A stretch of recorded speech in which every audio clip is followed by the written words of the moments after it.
வணக்கம் வியூவர்ஸ். இன்னைக்கு நம்ம பார்க்க போகிறது கிரிக்கெட் கிளாசிக்ஸ். ஸோ கிரிக்கெட்னாலே இந்தியானாலே கிரிக்கெட். ஸோ அந்த கிரிக்கெட்டில் the greatest rivalry ever in cricket வந்து இந்தியா வர்சஸ் பாகிஸ்தான். ஸோ அது ரீசெண்டாக பார்த்தா அது ரிவல்ரியா இருக்கா அப்படிங்கிறது வந்து ஒரு பெரிய கேள்விக்குறியாக தான் இருக்குது.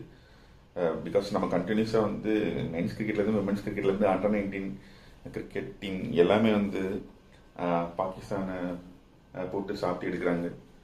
ஸோ பட் ஆனால் உங்களுக்கு எத்தனை பேருக்கு தெரியும் தெரியல, டியூரிங் 80s அண்ட் 90s இதே மாதிரி தான் நம்ம பாகிஸ்தான்கிட்ட அடி வாங்குவோம் இந்தியன் டீம்.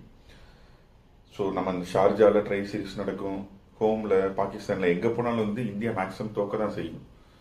ஸோ அந்த மாதிரி நேரத்தில் தான் வந்து வேர்ல்டு கப் 1996 வேர்ல்டு கப் நடக்குது. ஸோ அப்போ வந்து India versus Pakistan quarter final வருது. நம்ம இந்தியா குரூப் ஏல இருந்துச்சு, பாகிஸ்தான் குரூப் பியில் இருந்துச்சு. நம்ம குரூப் ஏல வந்து நம்ம 3rd பொசிஷனில் போயிடுறோம். Sri Lanka first position, Australia second, and India வந்து 3rd பொசிஷன் போயிடுது. குரூப் பியில் வந்து South Africa first position and Pakistan second position வந்துடுது. ஸோ குவார்டர் ஃபைனலில் 1 vs 4, 2 vs 3 இப்படி தான் நடக்கும். So 2 vs 3 India vs Pakistan at match set, quarter final match set at Bangalore.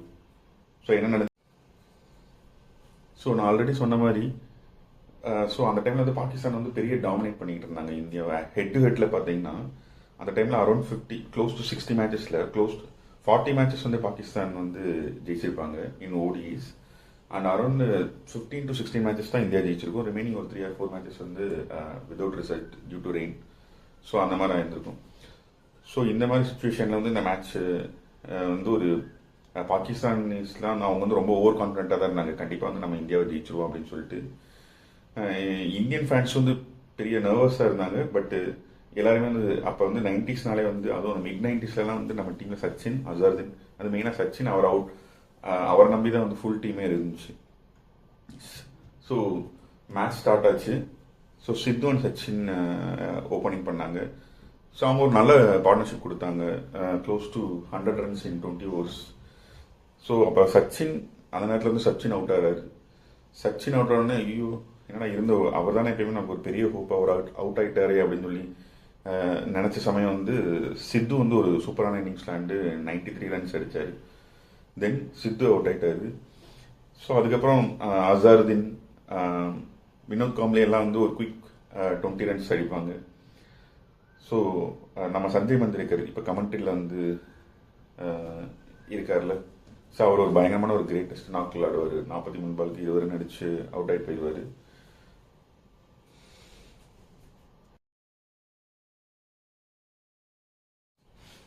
நம்ம சஞ்சய் மந்திரிக்கர் இப்போ ஒன் ஆஃப் த கிரேட்டஸ்ட் கமெண்டேட்டராக இருக்கார்ல, எல்லார்ட்டையும் வாய்ஸ் அவார்டாக விட்டு விட்டு பதிலுக்கு ரிப்ளை வாங்கி கட்டிக்கிறாருல. ஸோ அவர் வந்து ஒரு பயங்கரமான இன்னிங்ஸ் விளாடுவார். 43 balls 20 runs அடிச்சு அவுட் ஆகிட்டு போயிடுவார். ஸோ அந்த நேரத்தில் நம்ம வந்து 47 overs 236 runs இருப்போம். ஸோ அப்போ பேட்டிங் விளாண்டுட்டு இருந்தது அஜய் ஜடேஜா அண்ட் அனில் கும்ப்ளே. ஸோ இன்னும் 3 overs தான் இருந்துச்சு. வக்காருனேஸ் பவுலிங் போடுறாரு. ஸோ அந்த டைமில் வந்து வக்காருனேஸ், வாசிம் அக்ரம் 2 பேருமே வந்து அந்த அவங்க ரிவர்சிங் யாக்கர்ஸ், இன்ஸ்விங்கிங் யாக்கர்ஸ், அதுக்கு வந்து பெரிய பேர் போடுவாங்க. கமெண்ட்ரியில் இம்ரான் கான், ஏன் நம்ம ரவிசாஸ்திரி, கவாஸ்கர் இவங்களே வந்து கண்டிப்பாக வந்து அவங்க லாஸ்ட்டு ஸ்லாக் ஓவர்ஸ்லாம் அடிக்க முடியாது, அவர் பயங்கரமாக யாக்கர் போடுவாங்க அப்படின்னு பேசிகிட்டு இருந்தாங்க. அந்த நேரத்தில் தான் நம்ம ஜடேஜா ஒரு பெரிய சம்பவம் பண்ணார். லாஸ்ட் 3 overs நீங்கள் சொன்னால் நம்ப மாட்டீங்க, last 3 overs 51 runs India score பண்ணுச்சு. அதில் வக்காருனேஸோட 2 overs மட்டும் 40 runs அடித்தாங்க. ஜடேஜா அடித்தார் பாருங்க 25 balls 45 runs. அன்னைக்கு ஜடேஜா விளாண்ட இன்னிங்ஸ் வந்து this is the greatest innings by an Indian against Pakistan till 2003 maybe. 2003 அந்த சச்சின் அவரோட இன்னிங்ஸ் இன்க்ளூட் பண்ணாலுமே maybe I think this is the second greatest, it might be the second greatest innings. அவர் மட்டும் இல்லைங்க, அவருக்கு அனில் கும்ப்ளே, ஜவஹர் ஸ்ரீநாத் அவங்களும் வந்து அவங்க பங்குக்கு வந்து ஆளாளுக்கு 2 பவுண்டரிஸ் அடிச்சு குயிக் ஃபைட் 10 அடிச்சு ஸோ டார்கெட்டை 287 கொண்டு போயிடுவாங்க. ஸோ பதிலுக்கு ரிப்ளை. ஸோ இந்த ரன்ஸ் போதுமா? ஆக்சுவலி வந்து நம்ம அந்த 90ஸ்லாம் வந்து ஒரு 280ங்கிறது ஒரு பெரிய ஸ்கோர் தான். பட் ஆனால் வந்து அப்போ வந்து பாகிஸ்தான் பேட்டிங் பயங்கர ஸ்ட்ராங்காக இருப்பாங்க. அமீர் ஷோயல், சையத் அன்வர், இஜாஸ் அஹமத், இன்சமா உல்கக், சலீம் மாலிக், ஜாவேத் மியாண்டட், ரஷீத் லத்தீஃப், ஒரு செம ஸ்ட்ராங்கான டீம். ஸோ அவங்களுக்கு இந்த ரன்ஸ் பத்துமா அப்படிங்கிறது ஃபர்ஸ்ட். ஸோ ஜடேஜா ஃபர்ஸ்ட் ஒரு 47th ஓவர் வரைக்கும் ரொம்ப பயமாக தான் இருந்துச்சு, ஒரு 250 அடிச்சா பத்தாது அப்படின்னு.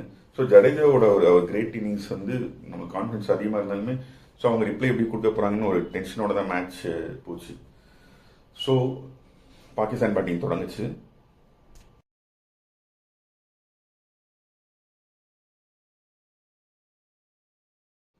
பாகிஸ்தான் பேட்டிங் ஸ்டார்ட் ஆகும்.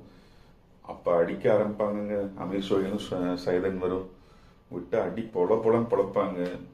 வெங்கடேஷ் பிரசாத், ஜவஹர் ஸ்ரீநாத், வெங்கடபதி ராஜு, அனில் கும்ளே, யார் போட்டாலும் அடி வெளியும் வெளுத்து கட்டி அவங்க க்ளோஸ் டு அரௌண்ட் 110 ரன்ஸ் வந்துடுவாங்க. 15 ஓவர்ஸ்க்கு 110 ரன்ஸ் பார்ட்னர்ஷிப்.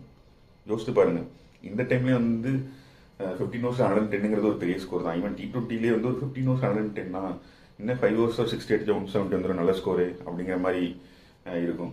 ஸோ அவங்க அந்த டைம்லேயே வந்து 15 ஓவர்ஸ் 110 ரன்ஸ் அடித்து பார்ட்னர்ஷிப் கொடுத்துருவாங்க. ஸோ அந்த டைம் இன்னும் 35 ஓவர்ஸு இன்னும் ஒரு அரௌண்ட் 160 ரன்ஸ் தான் தேவை. இவங்க லாங் பேட்டிங் லைன் இருக்கு. ஸோ கண்டிப்பாக பாகிஸ்தான் ஜெயிச்சிருவாங்க அப்படின்னு சொல்லி ஒரு மாதிரி ஷோல்டர்ஸ் தான் ட்ராப் ஆயிடுச்சு இந்தியன் பிளேயர்ஸ்க்கு. அப்போதாங்க ஒரு பெரிய ட்விஸ்ட் நடந்துச்சு. ஸோ நம்ம சிஎம் தளபதி விஜய் சொன்ன மாதிரி கபடி ஆடலாம், கிரிக்கெட் ஆடலாம், பரதநாட்டியம் ஆடலாம், கதகளி கூட ஆடலாம் மச்சி, ஆனால் ஆணவத்தில் மட்டும் ஆடவே கூடாது அப்படின்னு சொன்னார்ல. ஸோ அந்த டைமில் தான் அமீர் ஷோயல் ஸோ நம்ம கண்டிப்பாக ரன்ஸ் நல்லா இருக்குது, லாங் பேட்டிங் ஆர்டர் இருக்குது, ஸோ நம்ம கண்டிப்பாக ஜெயிச்சோம் அப்படின்னு சொல்லி அவர் கொஞ்சம் ஆணவத்தில் வந்து ஒரு விஷயம் பண்ணார். என்னன்னா ஆக்சுவலி வந்து தொடர்ந்து 2 பவுன் வெங்கடேஷ் பிரசாத் அவரோட பாலில் வந்து ஃபர்ஸ்ட் ஒரு 4 அடிப்பார். 4 அடிச்சுட்டு அப்பயே வந்து ஒரு மாதிரி நக்கலை கண்டு காமிப்பார். ஸோ அதுக்கு அடுத்த பால்லேயே வந்து ஒரு ஸ்லாஷ் கட் அடிச்சு கவரில் ஒரு 4 போயிடும். 4 அடிச்சுட்டு இது மாதிரி பாயிண்ட் அவுட் பண்ணார். இது அதான் அவனோட பிளேஸ், நீ போடா வெளியில் போடா அப்படிங்கிற மாதிரி வந்து ஒரு நக்கலாக பாயிண்ட் அவுட் பண்ணி இது பண்ணார். ஸோ அதுக்கு வெங்கடேஷ் பிரசாத் எப்படி ரிப்ளை கொடுப்பாருன்னா,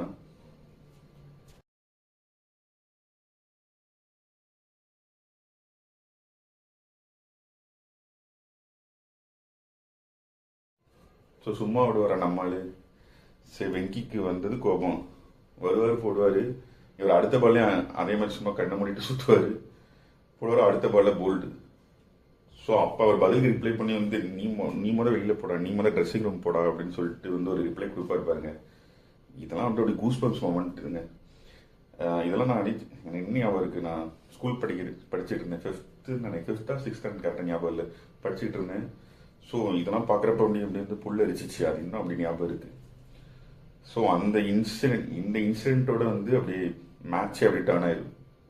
ஜெயிக்க வேண்டிய பாகிஸ்தான் தேவையில்லாமல் ஓவர் கான்ஃபிடன்ஸ் ஆட்டிடியூட் காமிச்சு ஒரு விக்கெட்டை இழந்து அப்படி மேட்சே கம்ப்ளீட்டாக டர்ன் ஆயிடும். வெங்கடேஷ் பிரசாத் அடுத்து இஜாஸ் அஹமத், எக்ஸாம்பிள் இவங்க 2 பேர்த்தையும் அவுட் ஆக்கிடுவார். ஸோ பாகிஸ்தான் அடுத்தடுத்து விக்கெட்ஸ் லூஸ் ஆகி கடைசியில் வந்து ஜாவேத் மியாண்டட் வந்து அதான் அவரோட லாஸ்ட் வேர்ல்டு கப்னு நினைக்கிறேன். தொடர்ந்து 6 வேர்ல்டு கப் மேலே லேண்ட் ஒரே cricket player. First 6 world cups மேலே லேண்ட் அவர் 1975 1996 வரைக்கும்.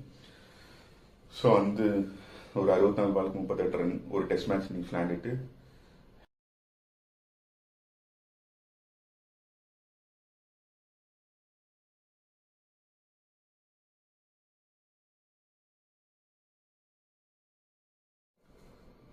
இப்படி ஒரு மொக்க இன்னிங்ஸ் விளையாண்டுட்டு போயிடுவார். ஸோ ஃபைனலாக வந்து அவங்க மொமெண்டம் கம்ப்ளீட்டாக லூஸ் பண்ணி 240 ரன்ஸ் அடிப்பாங்க. நம்ம 39 ரன்ஸ் ஜஸ்ட்ல ஜெயிச்சு செமிஃபைனல்ஸ் போயிடுவோம்.